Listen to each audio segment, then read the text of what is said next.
അവധിയില്ലാത്തതുകൊണ്ട് പിറ്റേ ദിവസം കാലത്തെ ആദ്യം തൻ്റെ അനുജത്തിയോടും ഭർത്താവിനോടും യാത്ര പറഞ്ഞ് ജോലിക്ക് പോയി.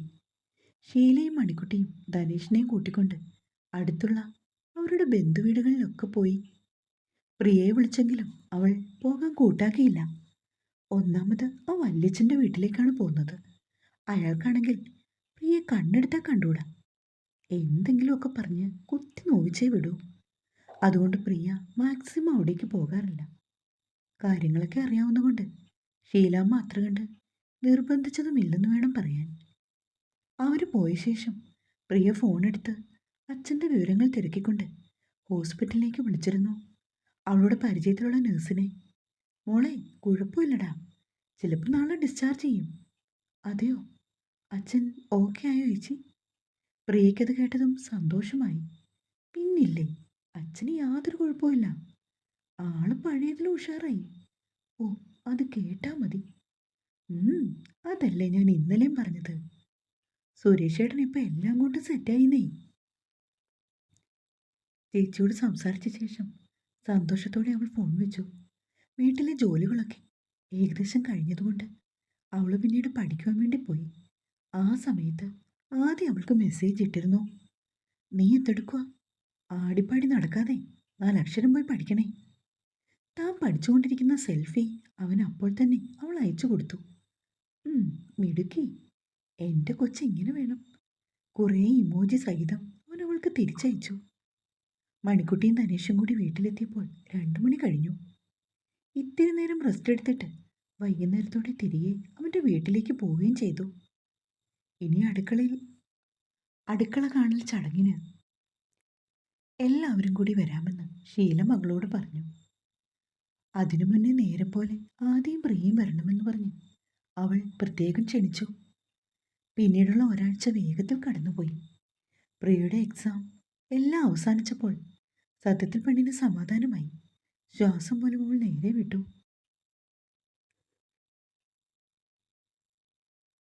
ഇന്ന് അവളുടെ എക്സാം തീരുന്ന ദിവസമായതുകൊണ്ട് ആദ്യം അവളെയും കാത്ത് ബസ് സ്റ്റോപ്പിൽ നിൽപ്പുണ്ടായിരുന്നു ചെറിയൊരു സർപ്രൈസ് കൊടുക്കാൻ.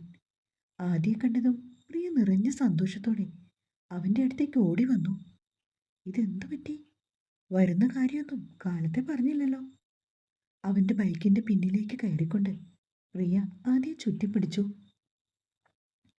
എൻ്റെ ഭാര്യ ഇത്ര കഷ്ടപ്പെട്ട് ബുദ്ധിമുട്ടി പരീക്ഷയൊക്കെ എഴുതി കഴിഞ്ഞതല്ലേ. അവളെയും കൂട്ടി എവിടെയെങ്കിലും ഒരു കുഞ്ഞു ഹോട്ടലിൽ കയറി ഇത്തിരി ചൂട് പൊറോട്ടയും വരട്ടിയ ബീഫും കഴിക്കാൻ ഒരാഗ്രഹം. അതുകൊണ്ട് നേരത്തെ ഇറങ്ങിയതാ. നമ്മൾ അമ്പലത്തിൽ പോകാൻ നോയമ്പല്ലേ, അപ്പൊ പിന്നെ എങ്ങനെയാ ഈ ബീഫൊക്കെ കഴിക്കുന്നത്? സത്യത്തിൽ ആദ്യം അക്കാര്യം മറന്നുപോയി. 2 പേരും കൂടി കൊടുങ്ങല്ലൂർ പോകുവാൻ നോയമ്പാണ്. വെള്ളിയാഴ്ച പോകാമെന്ന് പറഞ്ഞതാണ്. പക്ഷെ ആദ്യക്ക് ലീവ് കിട്ടിയില്ല. അതുകൊണ്ട് ഞായറാഴ്ച കാലത്തെ കൊടുങ്ങല്ലൂർ അമ്പലത്തിൽ പോകുവാനാണ് ഇരുവരുടെയും തീരുമാനം. 5 ദിവസത്തെ നോയമ്പ് വേണമെന്ന് അമ്മ പറഞ്ഞതുകൊണ്ട് ആദ്യം പ്രിയയും നോൺ വെജൊക്കെ ഒഴിവാക്കി നോയമ്പിലാണ്. ആ കാര്യം ആദ്യം മറന്നുപോയിരുന്നു. ഓ, ഞാനത് വിട്ടു. ഒരു കാര്യം ചെയ്യാടി, നമുക്ക് ആര്യാസി കയറി ചില്ലി പൊറോട്ട കഴിക്കാം. എന്തേ? ഒന്നും വേണ്ടാതി, നമുക്ക് ആ ബജിക്കടയിൽ നിന്ന് ചൂട് ബജി കഴിക്കാം. ഓ, അതല്ലേ ഒന്നും പതിവ്. ഒന്ന് മാറ്റി പിടിക്കാടി.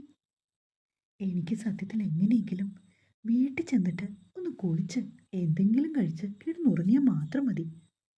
എത്ര നാളായി ശരിക്കും ഒന്ന് മതിമറന്നുറങ്ങിയിട്ട്. ഇനി എത്ര വേണമെങ്കിലും നിനക്ക് കിടന്നുറങ്ങാം. അതിരിക്കട്ടെ, ഇന്നത്തെ എക്സാം എങ്ങനെ ഉണ്ടായിരുന്നു?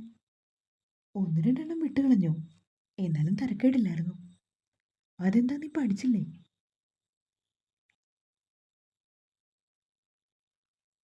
പഠിച്ചു, പക്ഷേ കൺഫ്യൂഷൻ ആയിപ്പോയി. ആ, സാരല്ല, റിസൾട്ട് വരട്ടെ, നോക്കാം. ആദ്യം തൻ്റെ ബൈക്ക് കൊണ്ടുപോയി ആര്യാസിലേക്ക് ഒതുക്കി നിർത്തി. ഇരുവരും ചില്ലി പൊറോട്ടയൊക്കെ കഴിച്ച് അമ്മയ്ക്ക് വേണ്ടി പാഴ്സൽ വാങ്ങി വീട്ടിൽ തിരിച്ചെത്തിയപ്പോൾ 6 മണി കഴിഞ്ഞു. ഷീലയോട് ആദ്യം നേരത്തെ തന്നെ വിളിച്ച് വിവരം പറഞ്ഞിരുന്നു. അവർ മടങ്ങിയെത്തിയപ്പോൾ ഷീല വിളക്ക് വയ്ക്കുവാനുള്ള കാര്യങ്ങൾ നോക്കുന്നു. അമ്മേ, ഞാനൊന്ന് കുളിച്ചിട്ട് വരാം. പ്രിയ പെട്ടെന്ന് തന്നെ മാറി ധരിക്കുവാനുള്ള ഡ്രസ്സ് എടുത്ത് വാഷ്റൂമിലേക്ക് പോയി. അച്ഛനെ ഡിസ്ചാർജ് ചെയ്ത ശേഷം നമ്മുടെ വീട്ടിലേക്ക് കൊണ്ടുവരാമെന്ന് ശിവ പറഞ്ഞുവെങ്കിലും വൃന്ദ സമ്മതിച്ചില്ല. അതൊന്നും ശരിയാവില്ല ഏട്ടാ. അച്ഛനും അമ്മയും കൂടി വീട്ടിൽ നിന്നോളും. ഇപ്പം തന്നെ എന്തെങ്കിലുമൊക്കെ കാര്യം പറഞ്ഞാൽ അമ്മ വഴക്കുണ്ടാക്കുക. ഇനി ഇവിടേക്ക് രണ്ടുപേരും കൂടി വന്നാൽ എൻ്റെ സമാധാനം പോകും. എൻ്റെ മാത്രമല്ല, എൻ്റെ കുഞ്ഞിൻ്റെയും. പറഞ്ഞുകൊണ്ട് അവൾ തൻ്റെ വീർത്ത വയറിൽ ഒന്ന് തഴുകി. ഇനി വലിയ പ്രശ്നമൊന്നും ഉണ്ടാവില്ല, നീ ടെൻഷനാവണ്ട. കൊള്ളാം, അല്പന ഐശ്വര്യം കിട്ടിയതുകൊണ്ട് ഇരുവരും മറ്റേതോ ലോകത്ത് മതിമറന്ന് കഴിയുക. അപ്പോഴാ കണ്ണേട്ടൻ്റെ ഇമ്മാതിരി ഡയലോഗ്.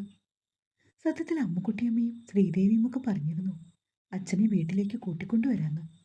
പക്ഷെ വൃന്ദ എതിർത്തു. അവൾക്ക് നല്ലോണം അറിയാം അച്ഛൻ്റെ അമ്മയുടെ സ്വഭാവം. ഇത്രയൊക്കെ വന്നിട്ടും ഇരുവർക്കും യാതൊരു മാറ്റവുമില്ല. ശിവ കാശ് മുടക്കിയത് കൊണ്ട് മാത്രമാണ് സുരേഷ് ഇന്ന് ജീവിച്ചിരിക്കുന്നത്. എന്നാൽ ആ ഒരു ബോധ്യം പോലും ഇല്ലാതെയാണ് ശിവയെപ്പോലും തക്കം കിട്ടുമ്പോൾ ഓരോന്ന് പറയുന്നത്. എത്രയെന്ന് വെച്ചാണ് ഒരു പെൺകുട്ടി ക്ഷമിക്കുന്നത്? അതുകൊണ്ട് അവൾ മാക്സിമം അവരെ ഒഴിവാക്കാൻ തന്നെയായിരുന്നു. ഡിസ്ചാർജ് ടൈമിലും ഏകദേശം 1.5 ലക്ഷം രൂപ കൂടി വേണ്ടതായിരുന്നു. ശിവ അതെല്ലാം നേരത്തെ തന്നെ സെറ്റ് ചെയ്തു വെച്ചു. വൃന്ദയും ശിവയും അന്ന് വൈകുന്നേരം ഹോസ്പിറ്റലിൽ എത്തിയപ്പോൾ സുരേഷും സുമലതയും ചൂടുപിടിച്ച ചർച്ചയിലാണ്. ഇനി അച്ഛൻ കുറച്ച് ദിവസത്തേക്ക് മോളുടെ കൂടെ വന്ന് നിൽക്കാം. നമ്മുടെ വീട്ടിലാവുമ്പോൾ ആകെ പൊടിയും മാറാലയും ഒക്കെ അല്ലേ.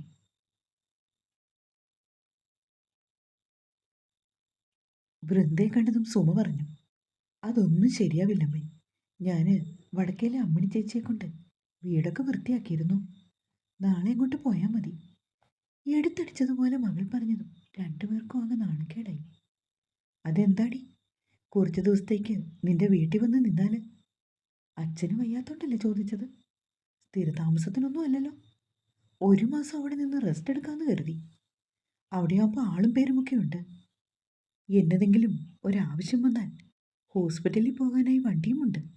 അതുകൊണ്ട് പറഞ്ഞതേ ഉള്ളൂ. നിനക്ക് താല്പര്യമില്ലെന്നുള്ള കാര്യം ഞങ്ങൾ അറിഞ്ഞില്ല. സുമയുടെ ഭാവം പെട്ടെന്ന് മാറി. അമ്മേ, എന്തിനാ വെറുതെ മകളെ കെട്ടിച്ച വീട്ടിൽ ഇങ്ങനെ കയറിയിറങ്ങി നാണക്കേടുണ്ടാക്കുന്നത്? നമുക്ക് ദൈവം നല്ലൊരു വീട് തന്നിട്ടുണ്ട്. ആ വീട്ടിൽ കിടക്കുന്നിടത്തോളം സമാധാനവും സൗഭാഗ്യവും ഒന്നും പെൺമക്കളുടെ വീട്ടിൽ നിന്ന് കിട്ടില്ലമ്മേ.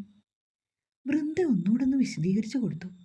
ശിവ മാത്രം ഒന്നും സംസാരിക്കാതെ അവിടെ കിടന്നിരുന്ന ഒരു കസേരയിൽ ഇരിക്കുകയാണ്. സുമേ, മോൾക്ക് താല്പര്യമില്ലെങ്കിൽ പിന്നെ നീ എന്തിനാ എപ്പോഴും ഇത് തന്നെ പറഞ്ഞുകൊണ്ടിരിക്കുന്നത്? നിർത്ത്. സുരേഷ് തൻ്റെ വലം കൈ ഉയർത്തി ഭാര്യയെ തടഞ്ഞു. അച്ഛന് ബുദ്ധിയും ബോധമൊക്കെ ഉണ്ട്, അതുകൊണ്ട് കാര്യം മനസ്സിലായി. അമ്മ വെറുതെ ഇല്ലാക്കഥ പറഞ്ഞിരിക്കുകയാണ്. വൃന്ദ മറുപടിയും കൊടുത്തു. ഇത്തിരി നേരം ഇരുവരോടും സംസാരിച്ചിരുന്നിട്ട് വൃന്ദയും ശിവയും ഹോസ്പിറ്റലിൽ നിന്ന് വീട്ടിലേക്ക് മടങ്ങി. പിന്നെയും 2 ദിവസങ്ങൾ വേഗത്തിൽ കടന്നുപോയി. ഇന്ന് ഞായറാഴ്ചയാണ്. ആദ്യം പ്രിയയും വെളുപ്പിന് 4 മണിക്ക് എഴുന്നേറ്റു. കുളിച്ച് റെഡിയായിട്ട് 5:10 സൂപ്പർ ഫാസ്റ്റിന് കൊടുങ്ങല്ലൂരിലേക്ക് പുറപ്പെട്ടു. ഷീലയോട് കൂടെ വരാൻ പ്രിയ പറഞ്ഞതാണ്. എന്നാൽ ഇത്ര ദൂരം യാത്ര മടിയാണെന്ന് പറഞ്ഞ് അവർ ഒഴിഞ്ഞു മാറി.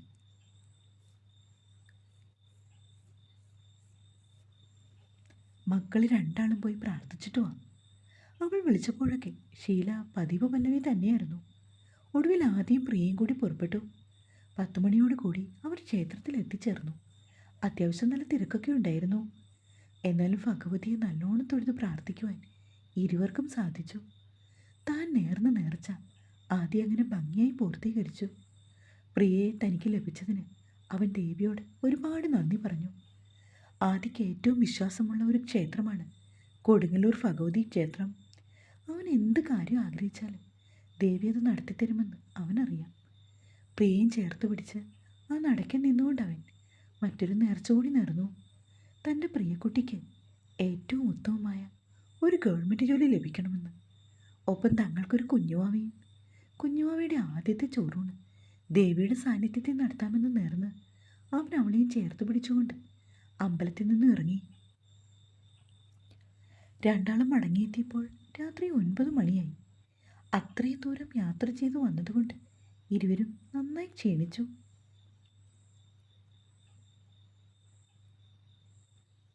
എങ്ങനുണ്ടായിരുന്നു മക്കളെ? നന്നായി തൊഴാൻ പറ്റുമോ? ഉമ്മറത്തേക്ക് കയറി വരുന്ന പ്രിയയെ നോക്കി ഷീല ചോദിച്ചു. തിരക്കുണ്ടായിരുന്നു, എന്നാലും നല്ല ഭംഗിയായിട്ട് തന്നെ തൊഴുതു പ്രാർത്ഥിച്ചു. പ്രിയ അമ്മയുടെ കയ്യിലേക്ക് ഒരു കവർ ഏൽപ്പിച്ചു. ഇതെന്താ മോളെ? കുറച്ച് പലഹാരങ്ങളാ, ഹൽവയൊക്കെ ഉണ്ടമ്മേ. അമ്മേ, ചോറ് വിളമ്പിക്കേ, ഞാനൊന്ന് കുളിച്ചിട്ട് വേഗം വരാം. ആദ്യം പറഞ്ഞതും ഷീല തല കുലുക്കിക്കൊണ്ട് അടുക്കളയിലേക്ക് പോയി. വന്നപാടെ കുളിയൊക്കെ കഴിഞ്ഞ് ഭക്ഷണവും കഴിച്ച് രണ്ടാളും കയറി കിടക്കുകയും ചെയ്തു. ക്ഷീണം കാരണം കിടന്നതറിയാതെ ഒരൊറ്റ ഉറക്കവുമായിരുന്നു. പിറ്റേ ദിവസം കാലത്തെ 6 മണിക്ക് ആദ്യം കണ്ണു തുറന്നത്. തന്നോട് ചേർന്ന് ചുരുണ്ടുകൂടി കിടക്കുകയാണ് പ്രിയ. അവളെ പുതപ്പെടുത്ത് നന്നായി പുതപ്പിച്ച് കിടത്തി. എന്നിട്ട് അവൻ അരികിൽ നിന്നും എഴുന്നേറ്റ് പോയി. ഷീല അടുക്കളയിലുണ്ടായിരുന്നു. പല്ല് തേച്ച് മുഖം കഴുകി ആദ്യം അമ്മയുടെ അടുത്തേക്ക് വന്നു. അമ്മേ, ആ നീ എണീറ്റോ?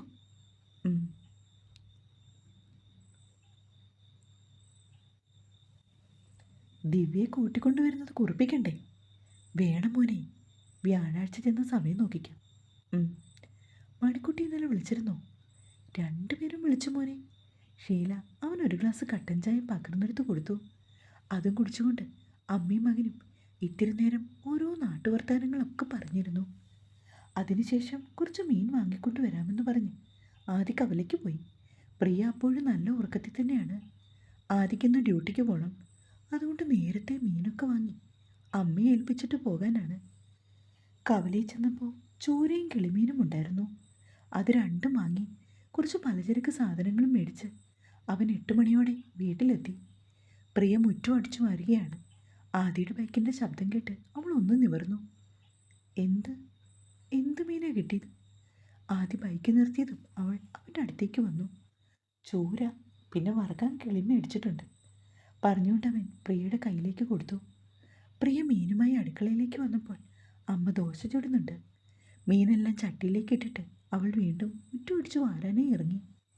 ആദിക്ക് ചോറിൻ്റെ കൂടെ കൊടുത്തുവിടാമെന്ന് പറഞ്ഞ് ഷീല 2 കിളിമീനെടുത്ത് പെട്ടെന്ന് വെട്ടി വൃത്തിയാക്കി മസാലയൊക്കെ തിരുമ്മി വെച്ചു.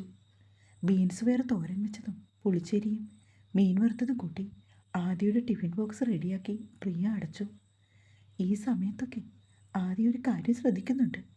പ്രിയ അവൻ്റെ മുന്നിലേക്ക് വരുന്നതേയില്ല. അല്ലെങ്കിൽ ഒരു 10 പ്രാവശ്യമെങ്കിലും അവൾ മുറിയിൽ വന്ന് അവനോട് എന്തെങ്കിലുമൊക്കെ സംസാരിക്കുന്നതാണ്. ഇന്ന് പക്ഷേ അവൾ മനഃപൂർവ്വം ഒഴിഞ്ഞു മാറുന്നു. സംഗതിയുടെ ഗതി പോകുന്നത് എങ്ങോട്ടാണെന്ന് ആദിക്കാർക്കൊരു ബോധ്യമായി. അവൻ്റെ ഉള്ളിൽ ചിരിപൊട്ടി. ഇത്ര നാളും തിടുക്കപ്പെട്ടിരുന്നവൾക്ക് ഇപ്പോൾ എന്തു പറ്റിയെന്ന് അവൻ ഓർത്തു.